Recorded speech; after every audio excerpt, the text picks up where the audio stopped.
1800 Online is brought to you by Kings Lynn Online, www.kingslynnonline.com, for everything that's good about Kings Lynn.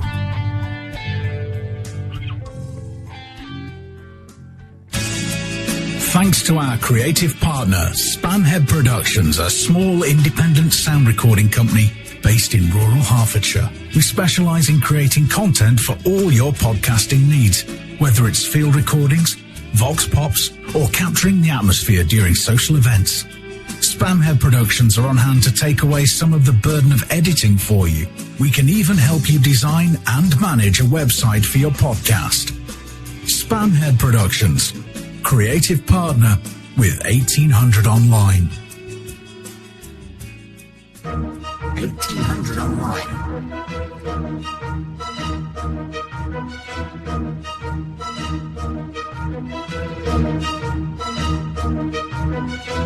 A very good evening and welcome to this Thursday, the 22nd of May 2014. My name's Alan Taylor-Shearer, going to be bringing you 2 hours of talk radio with a little bit of music thrown in.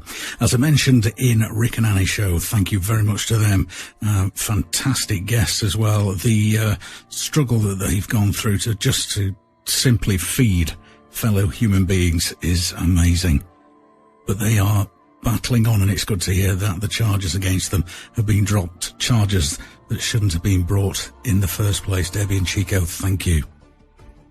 You're listening to Awake Radio, Shazir's Radio, TCT, These Changing Times, and 1800 Online, and probably a few others as well. Going to be playing you some music, as I said, and Jenny is going to be joining us from 7 p.m, so in just under 1 hour's time. Jennifer is going to be coming and bringing us her own unique look at the world, the news and views, and history as well. History's her thing, and looking forward to chatting to her. It's always good when she comes on, because she comes as a Bolshe OAP, which is something that one has to be aware of. Okay, so today is EU Selection Day, as we've been calling it. This is when various groups get together across the UK and basically try and convince us that we should either be in the EU or out of the EU, depending on which side of the fence they seem to be on, left or right. And if you're on the right, apparently you want out, some more than others. And if you're on the left, then you want in, some more than others. Personally, I want nothing to do with the fascist dictatorship. Now, why do I call it that? Well, because I've been looking at evidence and reading a book over the last 6 or 7 weeks called The Nazi Roots of the Brussels EU. This is a book which is free to download. It's free for you to read online, and all the authors ask is that you share the information. And it took us all the way back to the 1930s and some of the original architects of the EU that we have now, all the way up to and beyond the Lisbon Treaty. And yesterday I looked at the final chapter, which is the Relay of Life. And what I'd like to do on this day when the UK is voting for these powerless members of the European Parliament, I just want to go over that final chapter once again, because it contains a charter for the forward-thinking members of the EU, for the people, over 500 million people in the European Union, who this dictatorship have control of. And the people that really have the power, the Commission, the 52,000 bureaucrats in the Commission, 12,000 of which are paid off the books, and the 28-member High Commission with its appointed president. You don't vote for the president, you don't vote for the High Commission. The Politburo, they are people who are appointed, and the only people you vote for are the MEPs who are in the Parliament, which has no control and no veto and no say over any legislation which is going through the Commission. They can suggest changes, but that's about it. Now, This final chapter of this book is called Relay of Life. So I'm just going to quote it verbatim, because the information that's in there is vital, and hopefully it's new to you. If you were listening yesterday, then hopefully this is an opportunity for you to refresh yourself of the views and the way forward in this, according to this book, which is something that I will condone. And these are not the views of Awake Radio, Shaz's 1800 Online, or TCT. In the previous chapters of this book, we shared with you our sobering analysis of the way in which the heirs of the architects of Auschwitz were making yet another attempt at world conquest, recognizing the dimension of deception and fraud that would allow those interests to even have a chance at this latest attempt. It should teach a lesson to every reader. The only way in which the takeover of the world can be prevented now and in the future generations is to immunize ourselves against the lies and deceptions that form the very basis of the modus operandi of these interests. More importantly, now that we've exposed the truth about the architects of Auschwitz, we consider it incumbent upon us to propose the way ahead. This book does nothing less than to rewrite the history of the 21st century. It therefore follows that plans for the 21st century have to be revised in order to take into account our new understanding of the past. The sobering analysis documented in this book now provides a unique opportunity to shape the future without repeating the mistakes of the past. Considering the magnitude of these mistakes, the steps to be taken now will have to be courageous, far-reaching, and global in nature. Moreover, the time to design the path to a better world is now. For if we do not draw accurate and immediate conclusions from the lessons of history, mankind will lose an important opportunity for recharting its course. In this chapter, we will outline the actions necessary to create a world of health, peace, and social justice. This world is no longer an illusion. It can and must be built now. How soon this world becomes a reality depends upon one single factor. How many of us are prepared to commit ourselves to reaching this goal? This call to action is particularly directed towards the younger generation, for it's their world and their future that is being decided now. Mankind stands at a crossroads. The alternatives could not be more distinct. On one side are the economic interests that are benefiting from disease, misery, and the deaths of millions. On the other side are the people of the world, for whom there is no higher interest than the protection of their health and lives. The survivors of the Auschwitz concentration camps have recognized this defining moment in the history of mankind. With their call for a relay of life for the few survivors left from the hell on earth of decades ago, they're passing on the moral obligation to all of mankind today.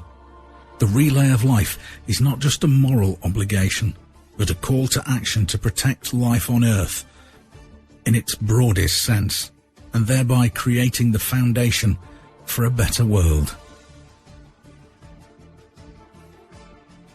So what are the goals then? What is it that we want from this future here in Europe? Mankind now has the opportunity to create a world of health, peace, and social justice. But this new world will not come about by itself. We, the people, will be required to construct it ourselves. This book lays the foundation for one of the largest movements of the history of mankind, the movement of life. The purpose of this movement is to liberate mankind from the shackles of a century-long dependency upon the oil and drug cartel, and to protect human life for all future generations. For every movement, it's important to have clearly defined goals. The goals for the movement of life are the following. Spreading the truth. It's now obvious that we, the people of the world, have been deceived with respect to such important questions as who was ultimately responsible for the largest crimes of the 20th century, the 60 million deaths of World War II. If in the interests that have withheld this information from us for more than 7 decades still control public opinion today, we have to ask ourselves further important questions, such as, why did they lie to us? And if they lied to us about such important matters as these, why should we believe anything they're telling us today? It's obvious that understanding and distributing the truth about history is the precondition for building a better world. Protecting health and life. The most important goal of the movement of life is the protection of health and the lives of the citizens of this planet, now and in all future generations, from being abused by or sacrificed to corporate interests. Outlawing patents on health, patents on health and life. Mankind had to go through 2 world wars with over 100 million deaths to realize that the root cause behind each of them was the principle of patents. Thus, the key goal has to be outlaw of patents on health and life. The creation of a new healthcare system. Over the past century, pharmaceutical interests have tried to build a monopoly on world health based on 2 main elements: the exclusivity of patented drugs as therapies and the privatization of the healthcare sector under their control. It goes without saying that the precondition of a new healthcare system is the elimination of these 2 elements of control. As opposed to the existing healthcare system, which is based upon the promotion and expansion of diseases for patented drugs. The focus of the new healthcare system is the prevention and elimination of diseases. The first step in refocusing a new healthcare system towards these goals is the abolishing of all patents for therapeutic drugs and other medicines. The second step is bringing the healthcare sector under the control of the people. This is the only way to guarantee that medical research, education and practice serves exclusively the health interests of the people and not the financial interests behind the pharmaceutical industry. Protection of life. The genome of humans is the blueprint and biological basis of life, and it belongs to us all. Efforts to own this genetic code with the goal to rebuild, sell and manipulate the human body or parts of it for corporate gain should be prohibited. Protection of the food supply. The genetic information contained in animals, plants and the food that has been growing in our fields and gardens for millennia belongs to us all. Manipulating and altering the genetic code of life with the goal of patenting and creating global market monopolies bears the danger that our food supplies are controlled and used for political gain by corporate interests. Protection of the environment. Good health and the sustaining of life depend upon clean air, pure water and an absence of toxic chemicals in the environment. Over the past century, carbon-derived pollution of the atmosphere originating from oil drilling and coal mining industries has become one of the major threats to our environment. Global warming and other consequences are also threatening the survival of our planet. That's obviously not something that I can subscribe to, but once again, this is their book, not mine. In addition, conventional intensive agriculture techniques requiring the use of large quantities of toxic, patented pesticides, herbicides and synthetic fertilizers have polluted our soil and water supplies, thereby threatening ecological balance and even life itself. In the 21st century, carbon-derived energies must be replaced by hydrogen-based, solar, wind, tidal and other renewable forms of energy, thereby simultaneously protecting human life and the environment. Similarly, intensive agricultural techniques must be replaced by organic farming and other decentralized natural agricultural methods. Protecting world peace. The preservation of peace has been a dream for every generation throughout history. While most wars were regional disputes, the 20th century saw 2 wars that involved virtually the entire globe. The correct analysis of the causes of these 2 world wars is a precondition for the prevention of another global conflict. Since such a conflict will, no doubt, involve weapons of mass destruction, this very analysis also determines the survival of mankind. The facts documented in this book lead to only one conclusion: the termination of the principle of patentability in sectors of health and life is the precondition for preserving world peace. In a similar way, the termination of the dependency of the world's energy demand upon oil will take away the profit incentive behind the military invasion of oil-rich regions. Consequently, the sooner the world's energy supply can be met by decentralized and renewable forms of energy, the less likely new wars will be to occur. Establishing social justice. The colonial empires of earlier centuries that divided the world into rich and poor have been replaced by the world's leading export nations of chemical, pharmaceutical, and petrochemical products. The global interests of the oil and drug cartel not only cement the injustices on our planet, but further expand them with every passing day. Of all these new modern forms of economic dependency, by far the most heinous form is that of pharmaceutical colonialism. Behind the deceptive veils of charity and fighting epidemics, toxic and deadly drugs that decimate the population and aggravate economic dependency are being promoted across the developing world. In a similar way, the divide between rich and poor nations is further aggravated by promoting patented, genetically modified seeds and foods to the developing world under the false pretext of fighting world hunger. The lessons from history are clear.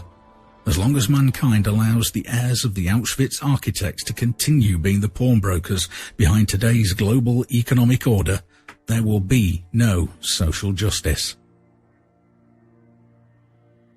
The termination of the investment business with patented drugs and foods is a precondition for decreasing the gap between industrialized and developing countries and establishing social justice in a worldwide scale.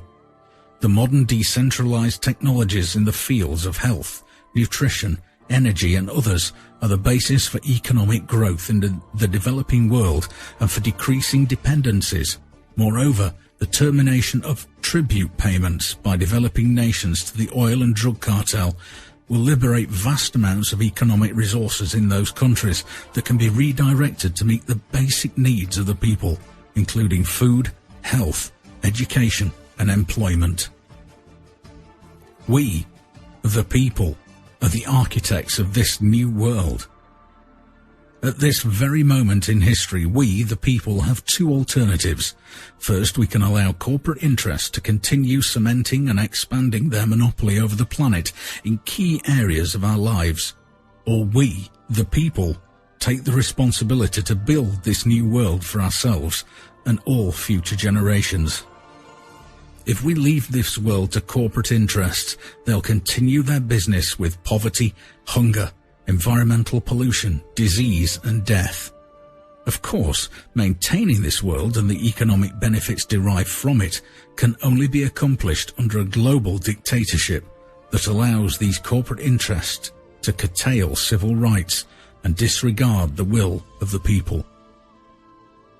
If we, as the people, decide to take responsibility, we can take advantage of the most modern technologies such as renewable energies and science-based natural health and create a world of health, peace and social justice. The free exchange of information among the people and the huge amount of economic resources suddenly becoming available will enable mankind to take a quantum leap towards just such a world. The choice seems obvious, however. Two aspects must be clear to everyone. First, we, the people, have to build this world ourselves, because it is us and our children who will have the greatest benefits from it. Second, we have to do it now. For every day that we wait to seize this opportunity, the status quo will attempt to cement its control over this planet. So what are the next steps? What is it that we, the people, have to do? We'll look at that in just a couple of minutes. Let's have a look at the next steps then. What's the way forward for us as a people, not just in Europe, but as a global community, as a global set of people who are working together towards a better future for our children and our descendants? Every reader of this book, every recipient of this documentation who understands the urgency of now should take immediate actions to start building this better world. Following are some of the most urgent tasks that need to be undertaken. And the first one I have to point out is possibly the most crucial of them all, and it's this: think for yourself. When you reflect on the contents of this book and carry out your own research, you'll realize to what extent you've been deceived and cheated from gaining a proper understanding of history, including your own past. In particular, we have to develop a critical attitude towards the media because it serves the status quo and thereby contributes to the global deception. Disseminate the information contained in this book. This book contains unique information, documentation and analysis that you will not find anywhere else. We've tried to substantiate as much as we can from official records, including material long hidden in governmental and international archives. We encourage you to study all the links in the online version of this book and conduct your own research. We encourage you to forward the online version of this book to everyone you know and to include a personal comment regarding what you've learned. And if you do want to read this book for yourself, do some research, have a look at some of the links and find out more, then you need to go to allthews.relay-of-life.org. That's relay-of-life.org. Contact your political representatives. Do not assume that your political representatives are aware of the facts contained in this book. While some of them have been brought to power by these interests, many others have simply been victimized, as indeed all of us have been. Those in the latter group deserve a chance to prove that they really represent your interests. Send a copy of this book to your political representatives. Ask your politicians whether they are aware of the historical facts contained in this book. I will add in here that I have made many attempts to contact the candidates in my area for the EU, and not one single member has got back to me. Not one single potential MEP candidate has taken the trouble to even respond to an email from a journalist, let alone have a phone call or an interview or meet. They haven't been out on the streets. They haven't been out campaigning. They haven't been at polling stations. I went round some of the polling stations this morning and this afternoon. Nothing. Not a sausage. They were incredibly quiet as well. We're not seeing queues out the door, I can assure you. The apathy is amazing. But let's carry on with the book and with the way forward. Organise to spread the message of this book. The best way that we can make sure this book reaches the farthest corners of our village, town, city or country is by forming a group with others who share your determination to act. The first task of such a group, of course, is to develop ways to distribute the book to your community and make sure that literally everybody reads it. As a result of carrying out this task, many other activities can be developed. And this is something that we are doing. We're sharing information. We are building a global community. It's not just the UK and America. We have presenters, listeners, and collaborators all over the globe. And we are building a fantastic community. And you are a big part of it. Seek out and work with like-minded people. There are many possibilities and many areas where you can become active and involved in by campaigning. They include protection of the environment, alternative energy, just see King Shaziz, science-based natural health, organic gardening, microfinancing and alternative economies, and any other areas whereby the hold that corporate interests have on our planet can be reduced. And don't sit there and say that there's nothing you can do. Don't say, oh, it's all too much for me. By listening to this broadcast or this podcast, you are getting involved by spreading the word, by telling people what you know. And always make sure, if you're going to tell somebody something, make sure you can back it up, because they will ask for evidence. Vote with your pocket. Be as careful in choosing where and upon what you spend your money as you are in choosing your politicians. Where and upon what you spend your money on really does change the world. For example, by buying organic produce, you're casting a vote against the chemical industry's business with pesticides. By buying an energy-efficient car, you're casting a vote against the petrochemicals industry and pollution. By choosing science-based natural health for yourself and your family, you're casting a vote against the pharmaceutical business with disease and its monopoly on health. John Solides can tell you all about that. Natural health. And Patty Walking Turtle. There's so many great minds involved, not just on this network, but on others that are coming along with us, are joining us on this path to freedom and justice. So, a platform for a better world. The documentation and analysis contained in this book forms the launching pad upon which mankind can build a better world. Already, a couple of years ago, more than 24 survivors of these concentration camps gathered in the city of Auschwitz to present a new constitution to the governments of Europe. This constitution for the people, by the people, outlined the necessity to safeguard the interests of the people against corporate greed. Unfortunately, this historic call, presented as a relay of life by a group of people with the highest moral authority on the planet, was ignored by political leaders of Europe.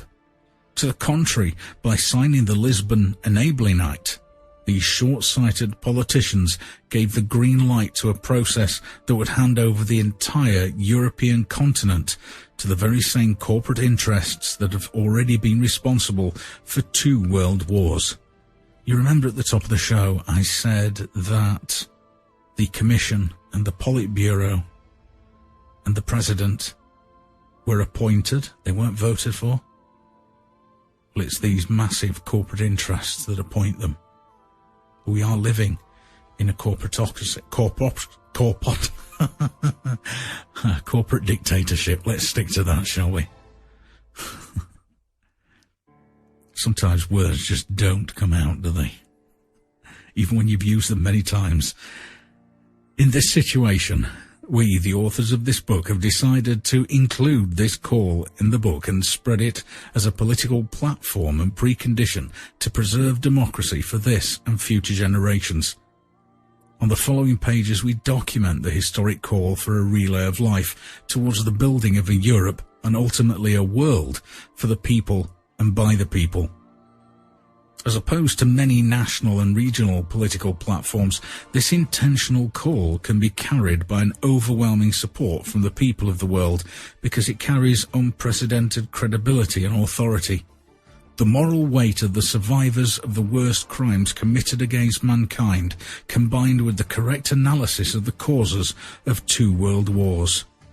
Because all wars are banking wars. So, relay of remembrance, relay of life, a call for a Europe for the people, by the people. And this is what the survivors of Auschwitz had to say. We, survivors of the Holocaust, labelled as slaves by the numbers branded on us in the German Nazi concentration camps, feel the time is passing quickly. The world has become increasingly resistant to our testimony about hunger and misery, about annihilating slave labour, about war and hatred and other Nazi crimes. We've lived to see the following realisation of a wonderful idea of a new Europe. This Europe was to be built on the memory of the past, as a fundamental principle of a Europe for the people, by the people. However, what we're observing are more and more violations of this principle. In the history of Europe, the basic human rights of health and life were the rights most frequently violated. In the last century alone, 2 world wars cost the lives of over 100 million people in the cycle of events shaping the picture of Europe. One place stood out as the symbol of agony and death: German Nazi concentration and extermination camp, Auschwitz-Birkenau. Hundreds of thousands of men and women from across Europe imprisoned in concentration camps lost their lives as slave labourers in the name of corporate greed. Even more, tens of thousands of them lost their lives in pseudo-medical experiments conducted on prisoners to obtain patents for various drugs on behalf of the different pharmaceutical companies within IG Farben. Today, the building of a new Europe occurs at a time when we, the witnesses of time, are still giving our testimony as to the consequences of the disregard for human lives and the needs of the people. Our lives were shaped at the time when human life did not have value and the slave was needed only for his labour. The absolute owners of a human being were not so much SS men, but the robots of money and power from the IG Farben Auschwitz. This is why we feel responsible for the process of building a new Europe for the people and by the people.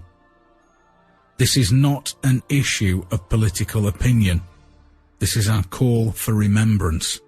This is our call for life, for rational thinking, for a Europe for the people and by the people, for a relay of remembrance, for a relay of life.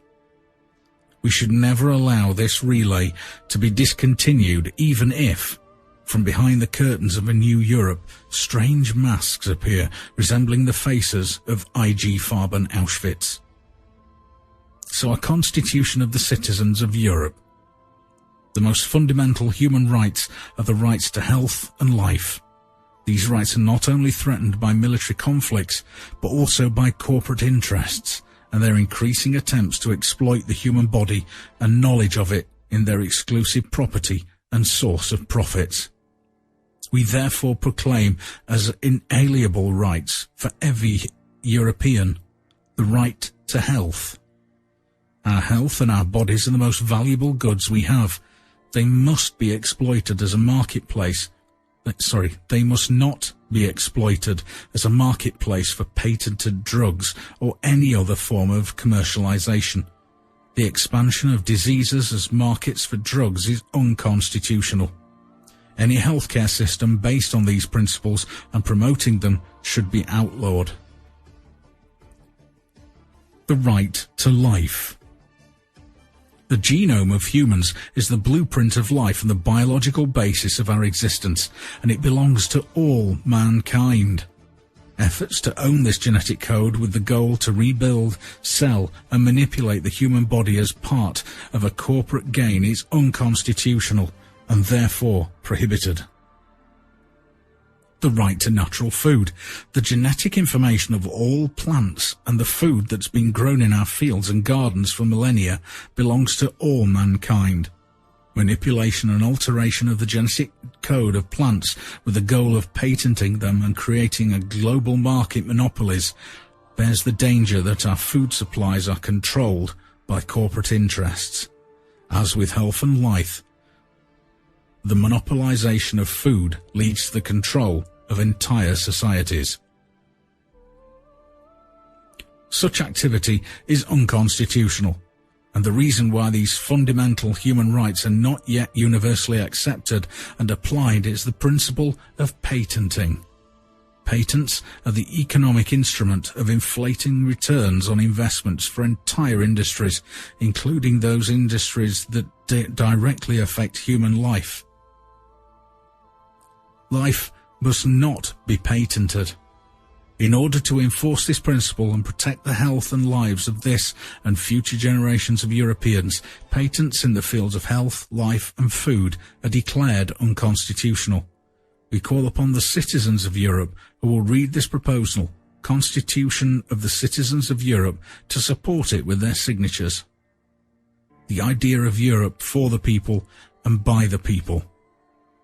This proposed constitution serves as a blueprint defining fundamental human rights across Europe, including the right to a healthy environment, respect for human dignity, and protection of social values.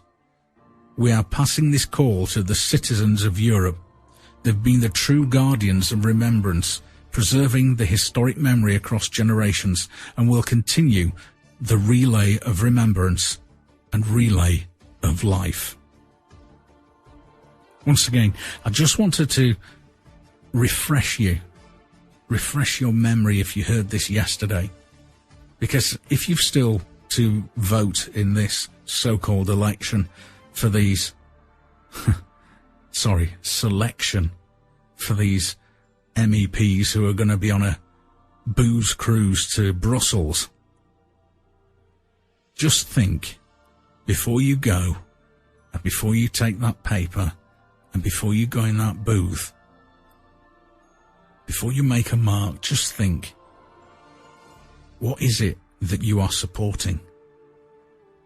Are you going to support the continuance of a dictatorship, communist and or fascist in nature? Or are you going to send a real message by doing something else with that ballot paper? What you do with it is up to you. But bear in mind, every cross against the name of an individual is simply one step closer for them bettering themselves financially and economically. They're not there to help you. The EU is not there to help you. It's there to help the corporate interests of massive corporations. You are simply the monetary food for these giant corporation creatures. Just think before you go and vote.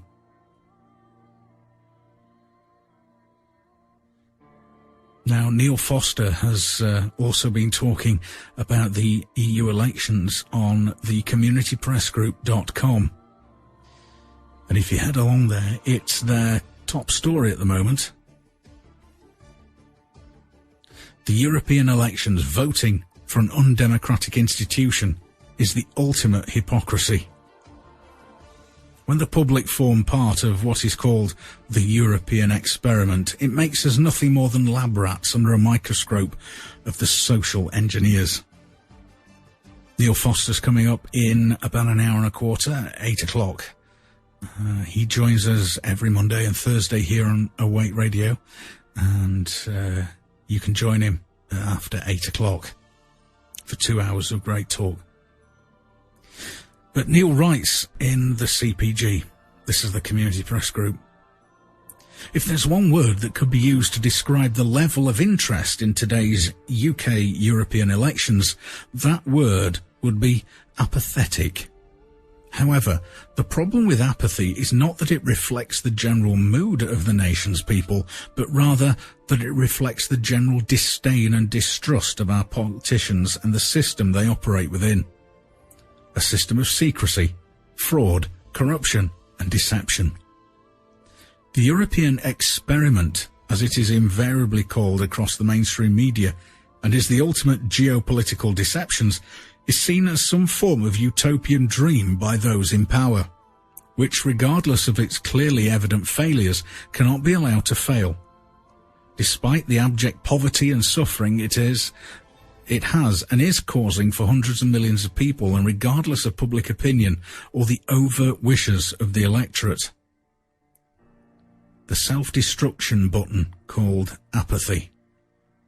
Apathy is an effective weapon against any such credible opinions and which is ever being listened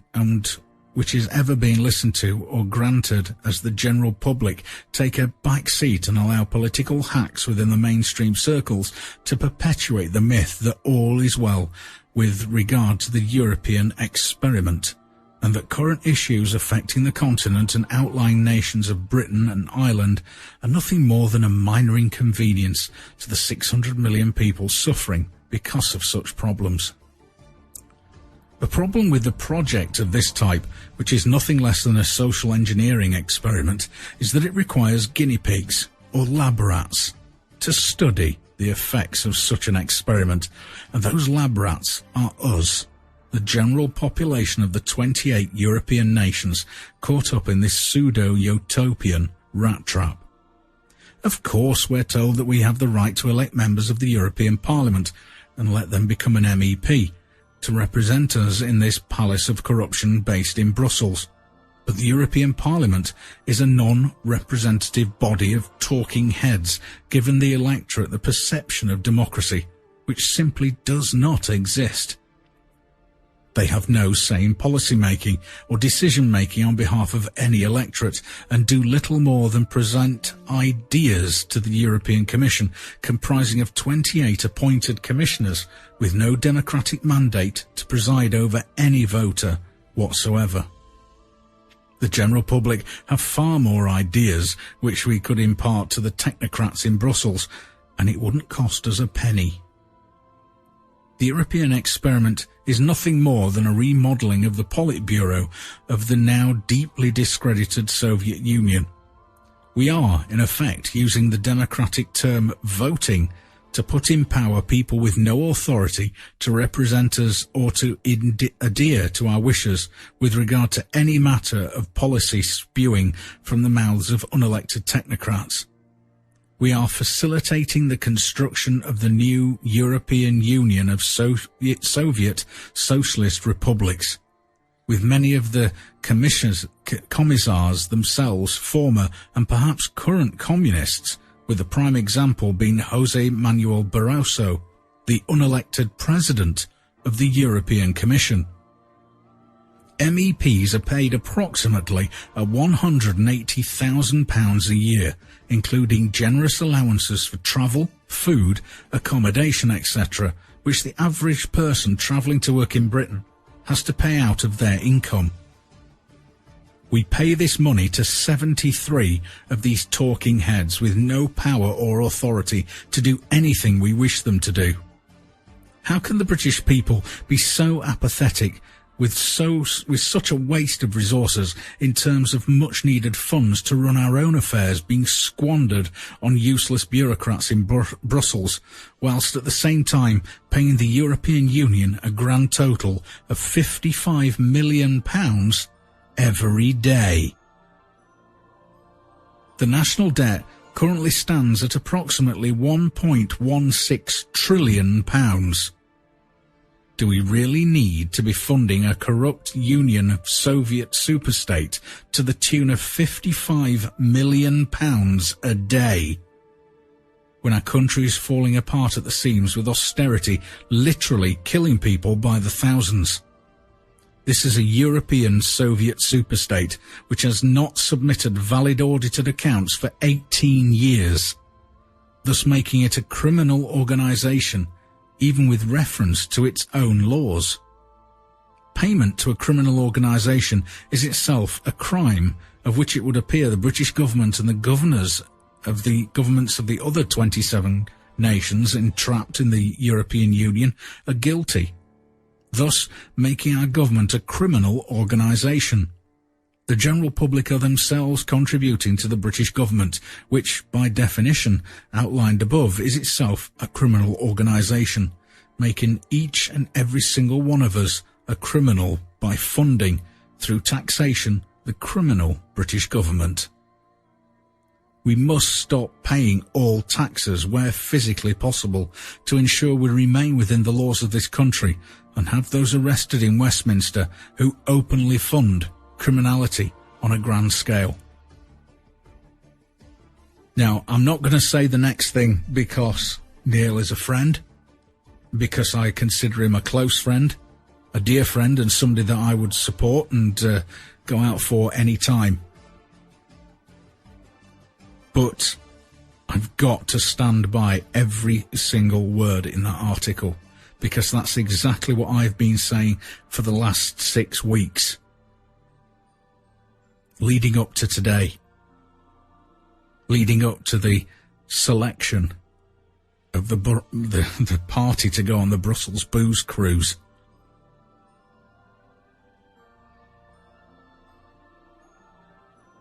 What Neil has put down in words there is something I've been saying using the book, the Nazi Roots of the Brussels EU, for the last 6 weeks. And hopefully you've been listening in and have been able to make up your own mind. I really do urge you to go out and seek some information and truth for yourself. I can present you any number of articles, books, opinions, but in the end, it's down to you. In the end, only you can make a difference to you. Just how self-sufficient are you? Just how important is your view to you and to other people? I try and make my point of view this way on the radio. Other people do it by writing articles, by taking video, by taking pictures, by drawing, by songs, poetry, art. There's 1,000,001 ways that you can get involved and get your point across and get your opinion across, whatever it might be. And there will always be somebody who disagrees with you. But the point is, you allow them to disagree with you. Don't shout them down. That's their opinion. They're entitled to it. As much as you are entitled to your opinion. Where are you headed? Where are you going? And are you happy in yourself? Because you've got to be happy in yourself with where you're going and what you're doing. Riptide. I appear to have upset somebody, maybe a higher power than King Dave himself, or Baruso. I must have upset them because there was a flash, all the power went off, then my house alarm went off, and then the power came back on, and then I switched the alarm off, and next thing I know, Jenny sat next to me. Hello. Was Not that you, to blame. Was that you magically appearing out of thin air? Was that you manifesting in the Matrix? Yeah, something like that. If you like. Okay, thank you. Yes. So, welcome back. I do apologise. Awake Radio, Shaziz, TCT, 1800 online. We do appear to be back, and all I can say is there's nothing I could do about that one. There was no technical wizardry whatsoever that was going to stop the Almighty pointing his massive finger at the power grid. He's bigger than both of us. Yes. So, welcome, Jenny. Hello. How are you? A bit fraught at the moment. A bit fraught? Yeah. Right, go on, tell us why, if you can. Personal things. Oh, right, okay. But you've got your iPad there. You've obviously got something around. Now, I've been talking about the EU elections. And the fact that this dictatorship is being, sort of built around us, and we seem to be perpetuating it by voting. And I just read an article by Neil Foster where he talked about, he obviously gives some great figures about the £180,000 a year that we pay each of the 73 MEPs which go to the talking shop on a booze cruise to Brussels, and don't actually have any power, don't represent us, and it's all run by big corporations and cartels. So where do you stand on that? I agree. Yeah. I agree. You're not just saying that because you sat in the room with me, are you? No. I've no issue with European trade or culture exchanges, but the EU is now way beyond that. Yeah, definitely. It's about power politics, and as you say, cartels, and it's not for our benefit. There's no way it's for our benefit, or anybody else, not just Britain's benefit, but anybody else's benefit. Well, because if it was for anybody's benefit, a lot of issues would have been sorted out by now. Yeah, exactly. For instance, they would have been able to have their books audited. For 18 years. Yes, yeah. And also maybe prevented the situation we have in Ukraine. Yes. Because that's all about the EU membership. Yeah. You know, the government's saying we want to be closer to Russia and Putin and the people's, and apparently the population saying, no, we want to be in Europe. Yeah. I find that very hard to believe. But you see, myself. Once again, you've got there an artificial construct. Because while you've got a lot of people in eastern Ukraine that feel themselves more aligned perhaps with Russia than they do with Ukraine, the fact of the matter is that an artificially drawn boundary has put them inside Ukraine. And of course it's 6 of one and half a dozen of the other, because while Europe is presenting the Ukrainian government as largely the good guys, and presenting the uprising as the voice of the people, you know, I think as we've mentioned before, who's funding them?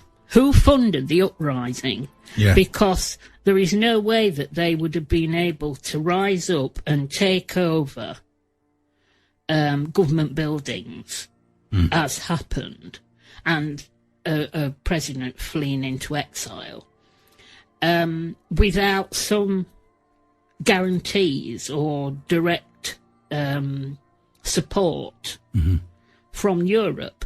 And likewise, you know, Russia is supporting the pro-Russian factions in Crimea, etc. Of course. And Syria as well. Yeah. And don't forget the deal they've made with China. About Ukraine. Yeah. And yes, I've seen that. I mean, they are on the verge of signing the biggest gas deal in history. They've done it. There it is. They've done it, have they? Yeah. Yeah.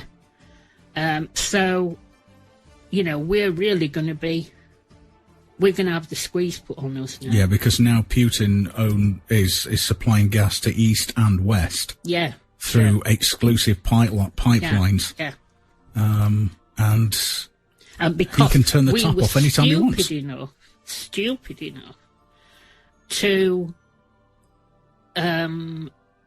squander our resources to a ridiculous situation where I think it's oil that comes out of our oil field is stored and then sent into Europe, or is it gas I'm thinking about? Is sent into Europe and then we buy it back. That's gas, yeah. It's gas. It's sold. So basically, our natural gas, we send to the continent and then buy back from the continent at a higher price. Now, you know, I'm sorry, there is no way that anybody can talk the way out of how stupid that is. But it's the same with the fisheries policy as well. Yeah. You know, the vast majority of the fishing rights were sold off. Now we have Spanish and other Mediterranean country ships coming up and just hoovering our waters and then taking it and selling it back. It's quid pro quo, isn't it? It's like, well, if you give us this, we'll let you have that, even though it's to the disadvantage of our people. But in order to get what we want, we'll let something else go cheap. Yeah. And it's complete lunacy. There is absolutely no logical or rational thinking behind it. It is purely about attaining and keeping and exercising power.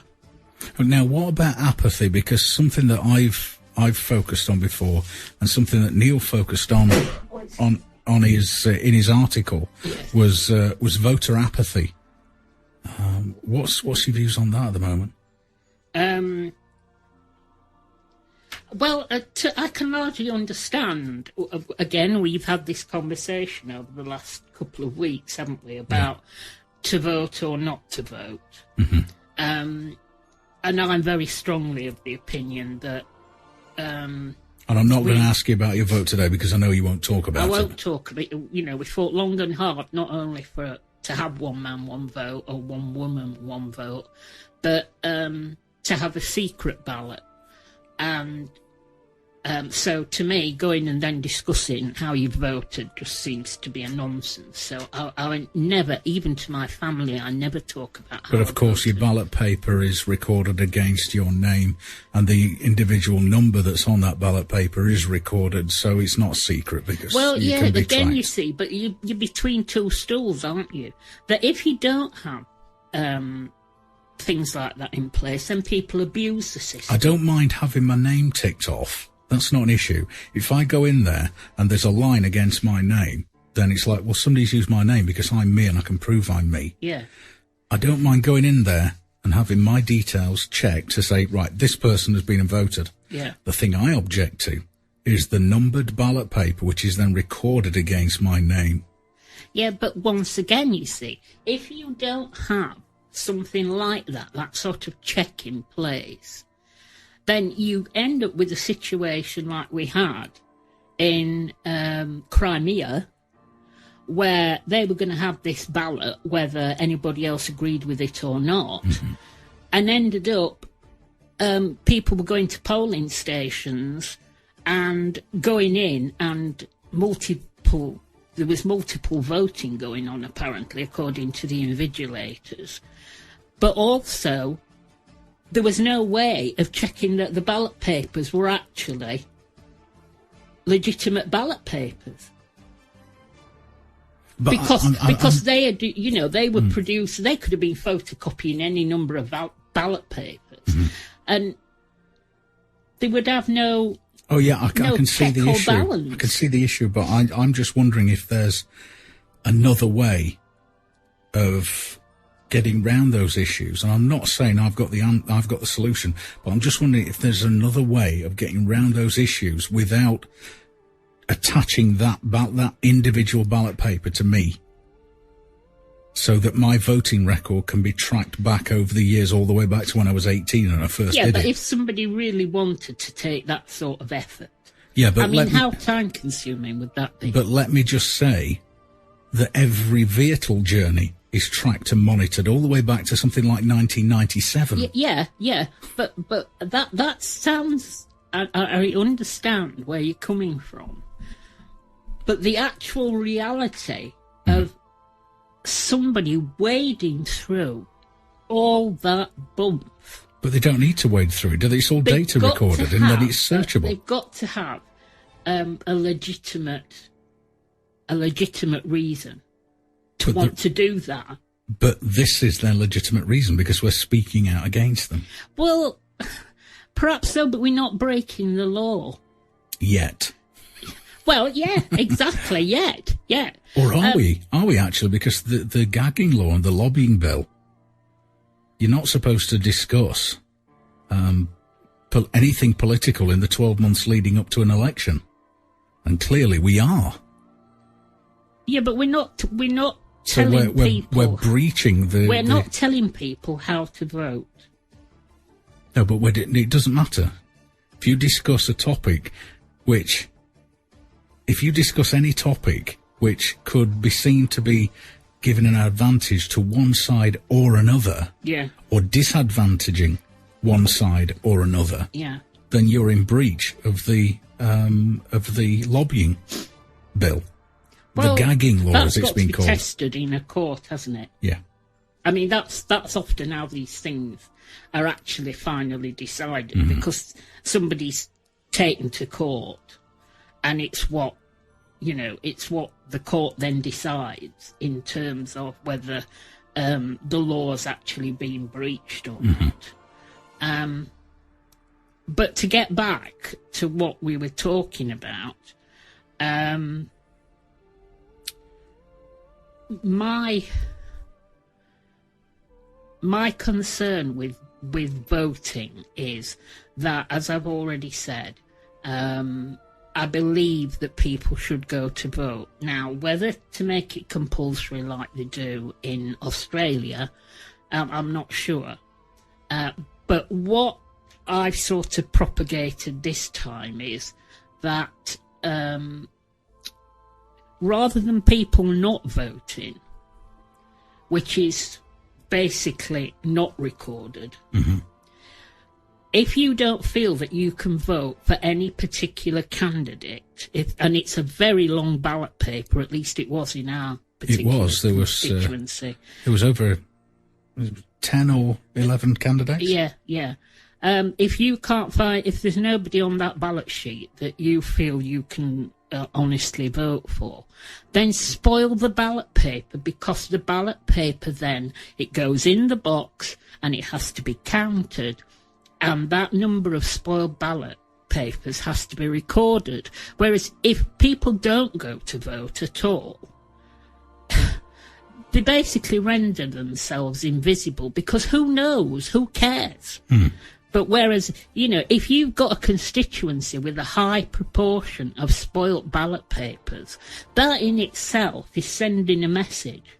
Yeah. Whatever the actual outcome, the number of spoilt ballot papers is sending a very strong message. Well, I was looking at some news sites just before we came on air, and the prostitutes are already saying that that UKIP have got a massive lead.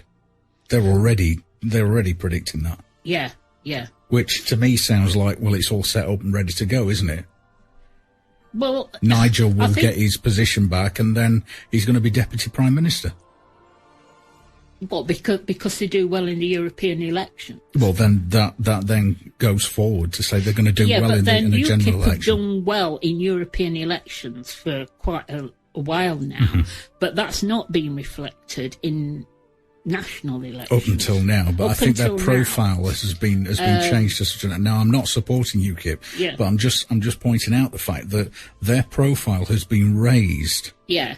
And then there's been a lot of time spent shooting it down. Oh yeah, of course it has. But because that's all part of the building process. Yeah. Because a negative or a positive story just raises their profile. Oh well, it's all press is good press for them, isn't it? All press is good press, or no press is bad press. But on a general point, I would say to people, please make the effort. We've still got, just under 3 hours now before the polls shut. So if you haven't gone already, please try and make the effort. Because, as I say, even if you spoil the ballot paper, you have made a point. You've exercised your democratic right, but you haven't voted for people you don't want to vote for. That's right. I've got to say, I felt the choice was very limited and very right-wing here. I don't know. I just felt that there were so many names on the ballot paper. Yeah, but looking down them, it would be classed, I think, by the prostitutes as a very right-wing kind of ballot. But then it's who stands, isn't it? Yeah, of course. It's who stands. And in terms of voter apathy, I can perfectly well understand it, because if you look at what sort of administration we've got, and what's going on, what been going on in Parliament in terms of individual MPs, it's very difficult to expect people to engage with the political process when they see themselves as being largely ignored, or vilified, or people talking down to them about how they should be, understand that we're living in a time of austerity, and they can't expect things to be anything but tough. Yeah, but they're not living in austerity. Exactly. But then saying, however many thousand, I've claimed for a new hen house that basically the taxpayer, the citizenry of Britain, have paid for. That's right. So, how can you expect to have any sort of respect for the political process when you know that there are a significant minority, perhaps, of MPs, if not the majority, who are using and abusing the system? I mean, I think we said a couple of weeks ago, didn't we, about the huge bar tab in the House of Commons. Well, if you've got a bar tab of £2.4 million or whatever it was, that is not austerity. No. That is not austerity. Austerity is not having a bar in Westminster. Yeah. And, it's just... I'm almost speechless. It's just the height of brass-neck cheek. Yeah. To then preach to people who have very little in comparison about how they've got to be prepared to go without. It's just not on. And today we've had, I read a news item on the BBC, this on another but not unrelated topic, whereby a footballer, Manchester City footballer, who's on an enormous... It's hundreds of thousands of pounds a week, isn't it? Yeah. Then, having a fit of the vapours because he didn't feel that that his bosses had made enough of a fuss over his birthday. Oh, diddums, that's so terrible. And that I'm sorry, but that really gets my hackles up, that sort of thing. It's so terrible for him, though. I would just like, come the revolution, can we just cut footballers back? That poor man. To, a reasonable wage, but not the terrible inflated I think what we need to do is we need to get Gaza with a 4-pack and a kebab. Well, he's wanting to open a string of bars. And send him round to help that young man in his time of need. Yeah, well, they'd probably end up crying together. Yeah.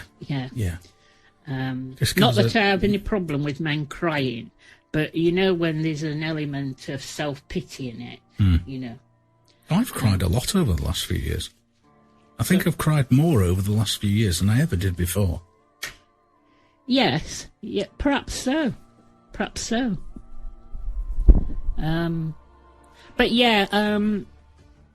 voter apathy I entirely understand. It's a pity. Mm-hmm.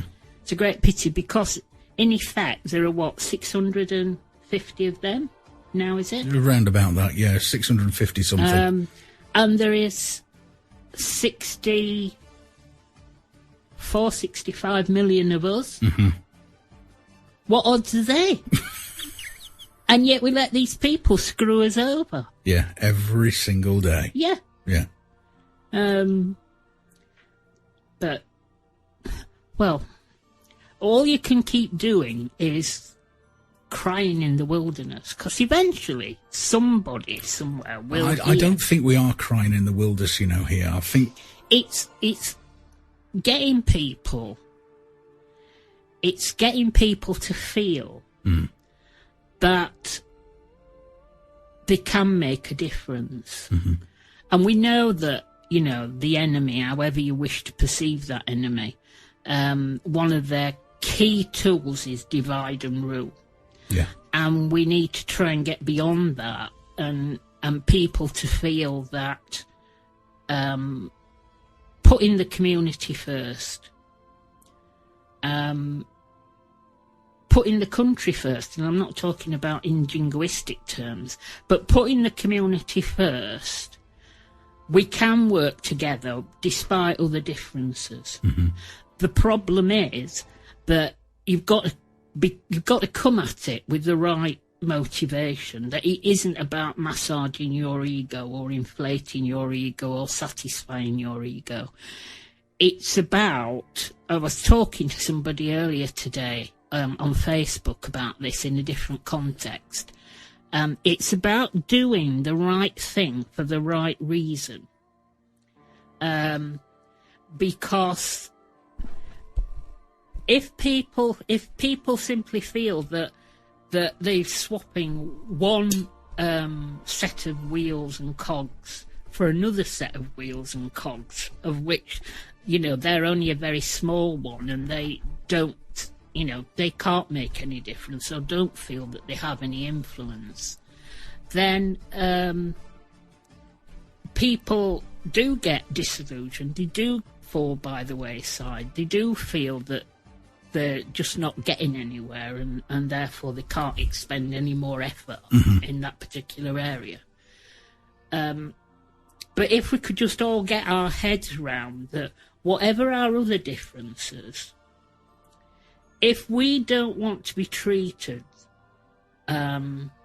like dummies by politicians of every hue any longer, then to a large extent we've got to band together and not even resist, but simply let the politicians know that we see them for what they are. Yeah. And that they're no longer duping us. And as I say, the problem is that we're still living with, I think, a lot of the aftermath of Thatcher. Definitely. Where, I think it was every man for still himself. Yeah. If you screw everybody else over in order to make yourself a big fast buck or a bigger profit, that's fine. But, having finer feeling in these matters is a non-starter. Then we aren't going to make a lot of inroads, because we'll all very easily fall into the trap of being set off against each other. Yeah. And so, and people in the end, again, as we constantly repeat, people have got to think this out for themselves. But they have to see that, they've got to see the veracity of that for themselves, of what's really going on. I'm just having a look in the chat room on awakeradio.co.uk and awakeradio.us, and Apathetic is saying that you have to make an effort to authenticate corruption. If you spoil your ballot paper, then you'll be recorded. A sticker will be placed on your door coded for the death squad. Reality Bites has come back. Of course, staying off the radar as much as possible is good. Voting makes no difference regardless of spoiling your vote. They already know that, but they don't give a toss. They might not give a toss, but I believe they'll give an even less of a toss. If there's it's all right staying off the radar, and I understand why people would want to do that. But my personal credo is that I try to help people wherever I find them. And it's not always possible to do that in as many ways as perhaps people need by simply staying off the radar. Sometimes you've got to stick your head over the parapet. Well, I mean, and you've got to take the flak in order to help people. You see, I've always been of the opinion that the more public you are, the safer you are, because more people will notice when you get taken down. Again, it's about invisibility. Like everything else, it's a two-edged sword. Yes, of course it is. And my stance has always been that because I've been a political and social activist for a very long time. Terrorist. Social activist. Well, there you go. You've triggered the computers at Cheltenham. That's fine. That's fine. As long as I'm not breaking the law, my view is that if I stick my head over the parapet, I am prepared to take the flak.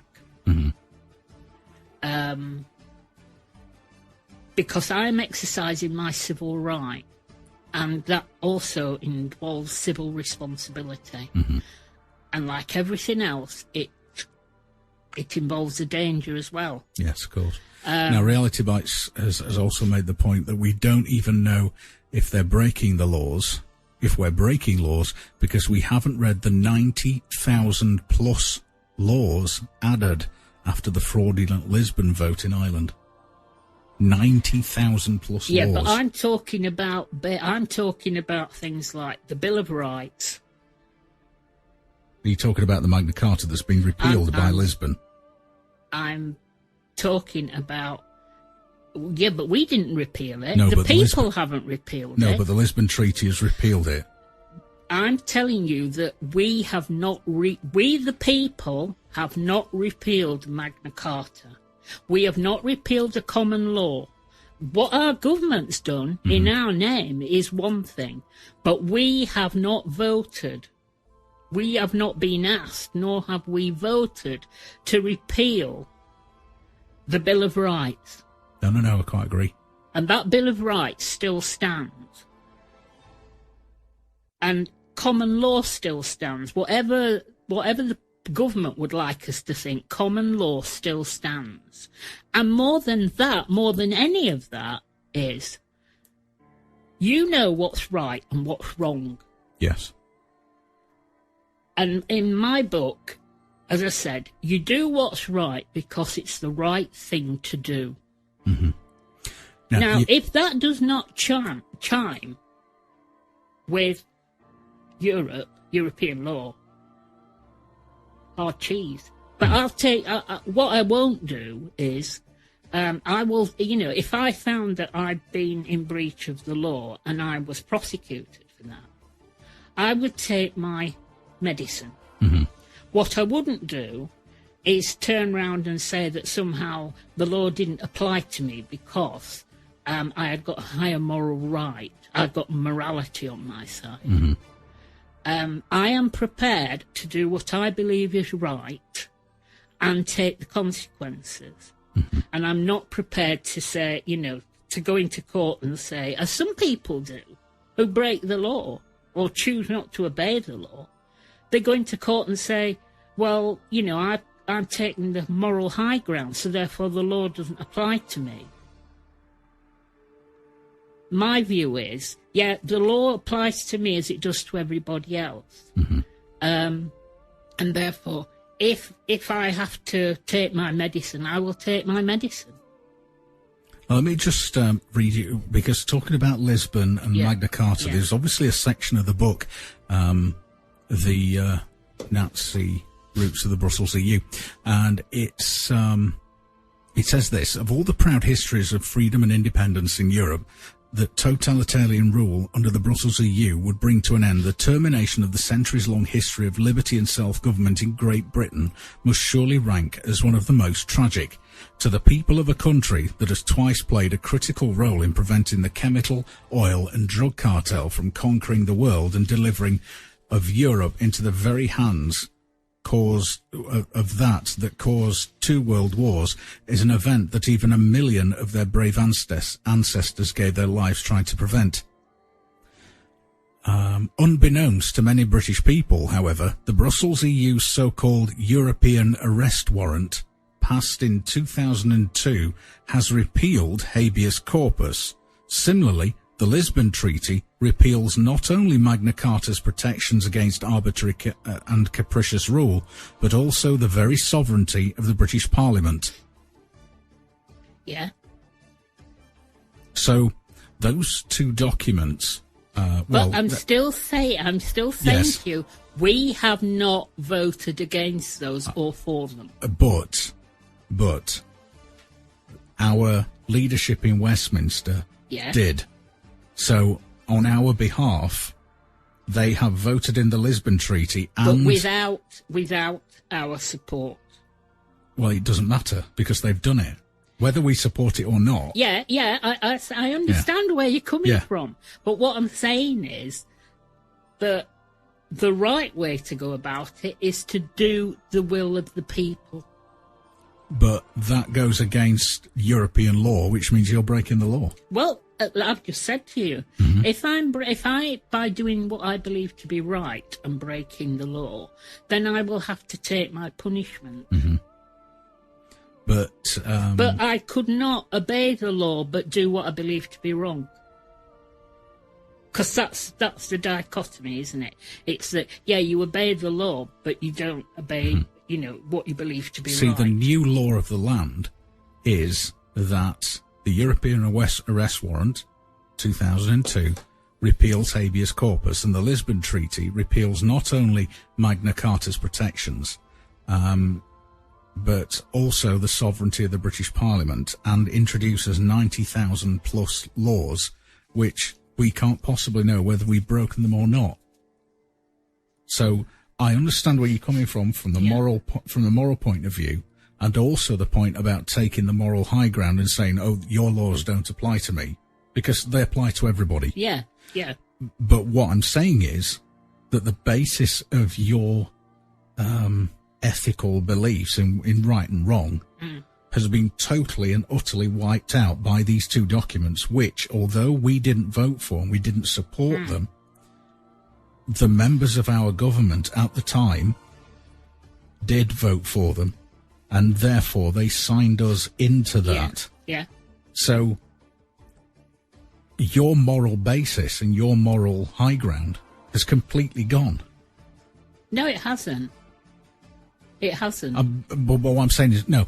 Okay, the documents that is based on are no longer valid. But the thing is that my moral stance is not based on Magna Carta or the Bill of Rights or any other statute. No, it's based on your beliefs. Yeah, it's based on my beliefs and your inbuilt human ability to know what's right and wrong. Yeah. But what I'm saying is that has only got validity because we don't do anything about it. So we're back to apathy again, aren't we? Yeah. And so what I'm saying is, if what I choose, if I believe is right, it's not even a question of whether. Again, I had this conversation earlier today because somebody was saying that they're in a difficult family situation at the moment. And they're trying to help another member of the family, and it's been quite a thankless task. Right. And we were sort of saying, well, if you expect people to be thankful to you or grateful or to remember when you've done something good for them, you're going to be disappointed. Very. Because 99.9% of people won't remember, won't be grateful, won't appreciate it. But, I was saying that, for instance, in my area of work before I retired, caring, the first rule was... Don't talk about Fight Club. Sorry? Don't talk about Fight Club. You do it because it's the right thing to do. Yes. If somebody says thank you for it, that's a bonus. But you don't care, base what you do on how much appreciation and gratitude and thanks am I going to get for this, because you never do anything caring. And likewise, what I believe to be right, I will do what's right, irrespective of the consequences. And if you've got laws, right, that require you to break your moral code, to break your ethical or break your conscience, in order to say that you've complied with them, you have to ask yourself, what's going on. Yeah. Do you see what I mean? Mm-hmm. So therefore, in human terms, yeah, I take what you're saying, but that only stands because we allow it to. Yeah. We have allowed a body out with our shores to decide what's good for us without reference to us. And they only get away with it because we allow it. Because we allow it. Mm-hmm.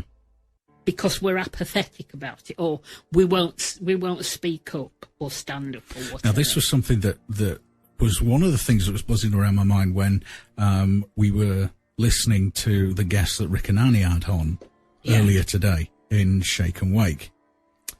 And they had initially faced prosecution, but all the charges had been dropped for feeding the homeless in a park. Yeah. And their arrest, along with others, and and then going to court, and the fact that those charges were thrown out, but the fact that it was they were actually allowed to be to come under that system, was because a lot of people basically said it's not nothing to do with me. Yeah, and I think if more people had had sort of taken an interest, it wouldn't have even got to the point of the police being involved. Yeah. Because the people would have said, no, hold on, they're doing a good thing here. They're feeding the fellow human beings, whether they be homeless or not. If I set up a kitchen in the street giving away food, I don't care whether you're Richard Branson or, juggling Jim down in the town. Who's incredibly poor. He's not homeless, but he's incredibly poor. Yeah. And has got some mental health problems. I couldn't care whether you're at one end of or the other. Yeah. The fact is, you're a human being and you need food. Yeah. And the fact that you're giving it away is a bonus to some people. Yeah. It's life support to some people, and it's a free lunch. Brilliant. Yeah. Yeah. I'll save me money and maybe have a pint with the lads later or something. Whatever. I don't care. Yeah. So the point is that if people actually came together, rather than, say, nothing to do with me. I'm not having anything to do with that. I don't want to get arrested. It's like the Good Samaritan, isn't it? Yeah, it is. Yeah. It's like the two who pass by on the other side and say, I can't stay, I don't want to get involved. But that's real power of people, isn't it? Yeah. Because, as he said, there's 600 odd million of us. There's 60 million, isn't it? 60 million, we're not China. No. No, I'm thinking about Europe. There's 600 million in Europe. Yeah. But if all those people came together and basically went to their governments and went, no, enough. You're not getting another penny. Yeah. And you're not doing anything in our name. In fact, you're sacked. Yeah. Get out. Yeah. But it takes a mass movement to do that. Yeah, and of course, there will be infiltrators that will cause trouble, and it will agent provocateur who will become, there'll be trouble and violence. That will give the police the excuse to start water cannons are coming in the summer because there's going to be riots. There's going to be an excuse. It's all going to be, it's all planned. Yeah. Boris would not have been talking about buying water cannon if it wasn't already decided that people are going to be going out there last year and this year and the start of this year to cause problems, to get into groups, to get into organisations, start winding them up so that when the big day comes, everybody's so wound up that they're ready for a fight. Yeah. The police are geared up for a fight. They're the only ones. In 9 times out of 10, they are the only ones that come with body armour and weapons. Yeah. But you see, we're aware of what the indicators. Yeah, but the mass aren't. The sheep aren't. And that's not us sounding patronising. It's a fact. It's a fact because we are all so involved with our little lives. Mm-hmm. Yeah. And you have to open the curtains and step outside the door, don't you? Well, it's not even that. It's you know, it's going on the internet, for instance, even looking at the BBC News website, you know, the least radical of them all, probably. And just thinking, what's been between the lines here? Yeah. What's not in there? Why is that at the top of the list of items? And why is something else, I don't know, trending on Twitter or on another news website, but not getting a mention here? What's that supposed to mean? It's also incredibly hard to get something trending on Twitter. It's also incredibly hard to get videos and stuff like that on YouTube. I have got on YouTube, under the name of Corporal T-Shirt or just Alan T-Shearer, I have got something like 700 YouTube videos. Short ones, long ones, current ones, fun ones, serious ones, but all of them that I've taken time to put together. Yeah. And I think I've got a total view of about 2,000. Yeah, but you see, the thing is, because you're doing better than Edward Petherbridge then. But that's like but over 700 videos. You see, but there's no way you can get. You're not allowing them to use them as what's the word I want? It'd be just nice if more than half a dozen people watched a video. Yeah, but that's true of a lot of them. Yeah. But what I'm trying to find the word for is you're not letting advertising and sponsors ride in on the back of your videos. Oh, I am. I've signed. I signed up to the sponsorship thing. So there are adverts on my videos. I signed up to that ages ago. Oh well, I'm not deliberately. No, because you watch them on mobile platform, don't you? Yeah. And the adverts don't come up on there. Well, they do on some YouTube videos. Yeah, on some of them they do. It's like Twitter, Facebook. I mean, I've spoken to you before about the images that I put up there, and loads of people sort of have seen them and gone, wow, that's an incredible image.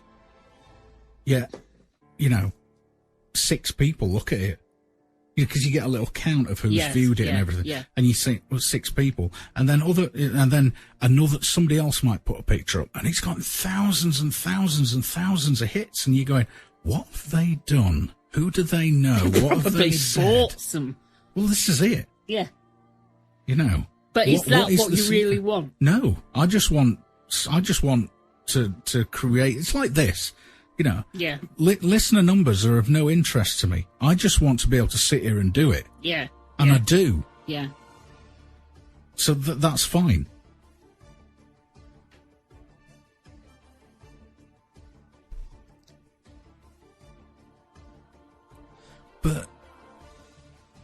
And just having the opportunity to talk. Yeah. And to have conversations with you, with others. You see, what you need in this area of alternative media, if you like. Can we not call it that? Right. Okay. What do you prefer to call it then? Real media. Real media. Okay. Thank you. Because I'm a what real we need journalist, is balance. Yeah. I think that's the issue. I'm not a prostitute. No, but it's about balance, isn't it? It's about not coming over in. And I know people will criticise this, not being too far one way nor the other. Balance and then doesn't people sell. say, but then you're talking about sitting on the fence or being bland or mediocre, and I hate mediocrity. Mm-hmm. No, what I'm talking about is just considering how you're coming over to the listener. Mm-hmm. Are you repelling that listener or compelling them or impelling them to listen to you? Might be better. Mm-hmm. Compulsion. And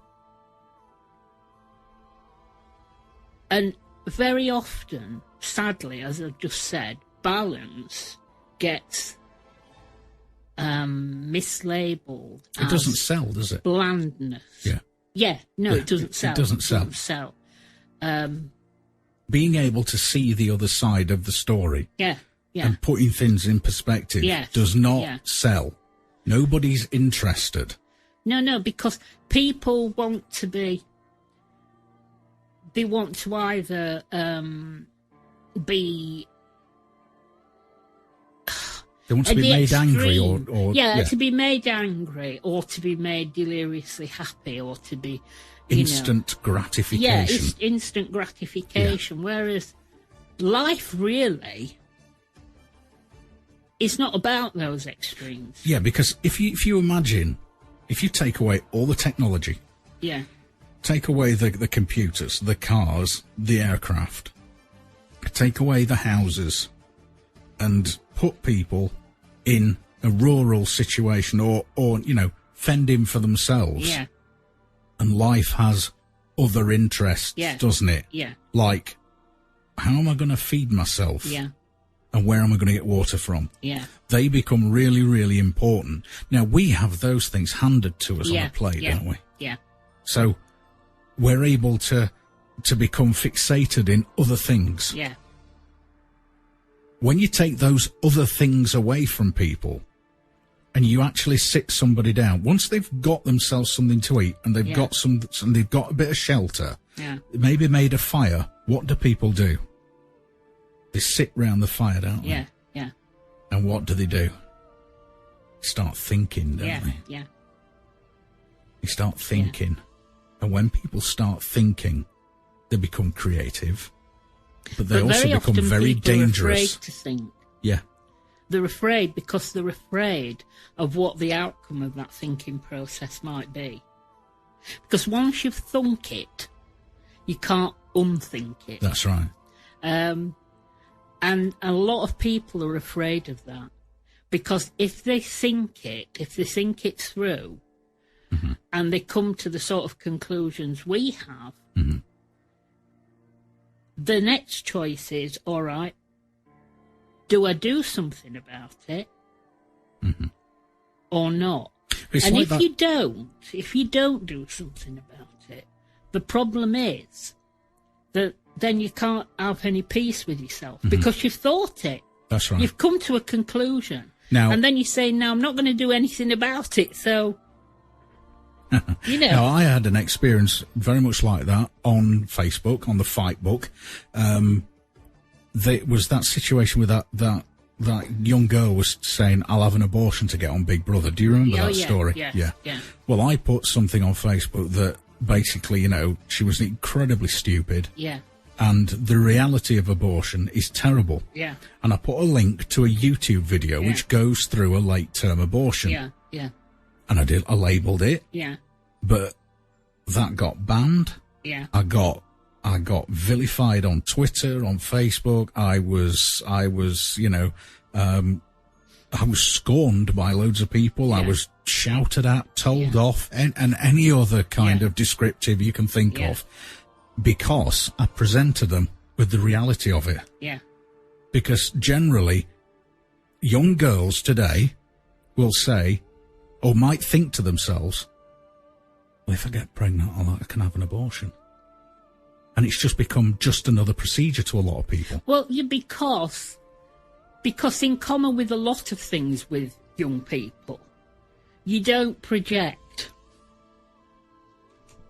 You don't think about the future consequences of that. No, why would you? Because that's for tomorrow. Yeah. That's what old people do. And a lot of the situation is that people have got themselves into these situations and then they want out, and all they can think about is the wanting out and how do I get out. And you can rationalise every objection away to yourself. And very often young people don't have the level of maturity or experience to be able to do that projecting, to say, what am I actually doing here? All they can see, all they can feel is, I'm in this tight corner, and how do I get out? And the thing is, we've all been in that situation. Oh, yeah, definitely. And all you're thinking about is, how can I get out of this now? And whatever happens in the future, I'll deal with at the time. Yeah. I'll deal with in the future. Yeah. And we've all done it. And so it's not worse on this issue than any other issue. No, of course. Because when people have to face reality, in whatever situation, it's horrible, isn't it? Because in some respects, control's been taken out of your hands, and everybody likes to be. I like to be in control. Yeah. That's why I sit on this side of the desk, and I've got the mixer desk. Yeah. So I mean, in many respects, it's human nature, and very often it's only further down the line when you start to think, what have I actually done? Yeah. What have I done to myself physically and mentally and emotionally? Because in a past life, I dealt with women in that situation. Yes, you did, because you're in a care role. Well, I was a nurse. So I dealt with, I've handled 3-month-old fetuses. I've had to listen to women, their subconscious screaming and shouting and cursing in the night. Yeah. I've had friends who went through that procedure 20 years previously and thought that they dealt with it. And then being confronted with a situation very similar to their own and realising that they haven't dealt with it at all. So facing reality is really important. And so it's important, but not easy. Not easy at all. Thank you very much for your time, Jenny. I really appreciate it. And thank you very much to everybody for taking the time to listen. I'm Alan Taylor-Shearer. I'll be back again at 6 p.m. tomorrow, UK time, for an hour-long show just before Paul Alive. I'm here every weekday between 6 and 8. Coming up next is Neil Foster. Stay tuned.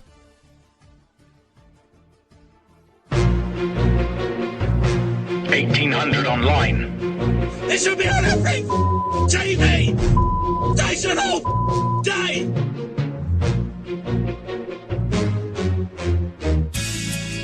Thanks to our creative partner, Spamhead Productions, a small independent sound recording company based in rural Hertfordshire. We specialise in creating content for all your podcasting needs, whether it's field recordings, vox pops, or capturing the atmosphere during social events.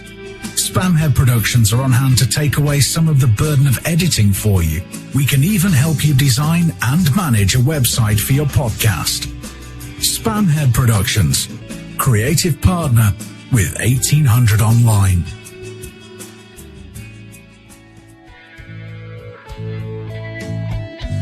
"1800 Online" is brought to you by Kings Lynn Online. www.kingslynnonline.com for everything that's good about Kings Lynn.